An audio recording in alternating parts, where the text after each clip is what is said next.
Welcome to the Slop Farm. Enjoy the video. Hey everyone, if your PS5 controller's adaptive triggers feel a bit off, or maybe they're stuck, you're not alone. It's a really common issue, usually caused by a small spring inside the trigger mechanism wearing out.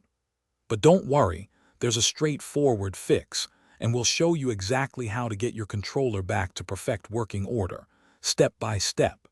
This method works great for 2025 models and beyond. Before we dive in, let's quickly cover the tools you'll need for this repair. First, grab a small Phillips head screwdriver, preferably a PH0 size. You'll also want some plastic pry tools to safely open the controller without scratching it.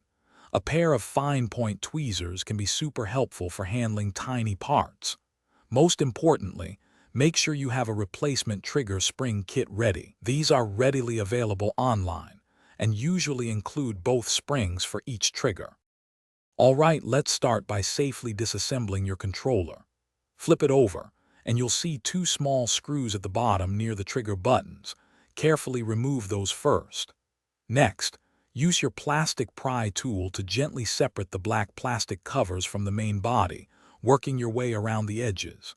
Take your time and remember to be very gentle, especially as you reach the top, where ribbon cables connect various components. We want to avoid any accidental tears or damage.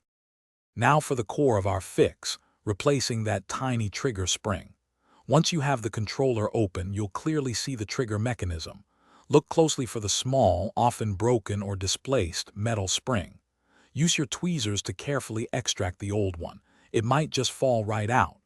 Then, with your new replacement spring, gently slide it into its correct position.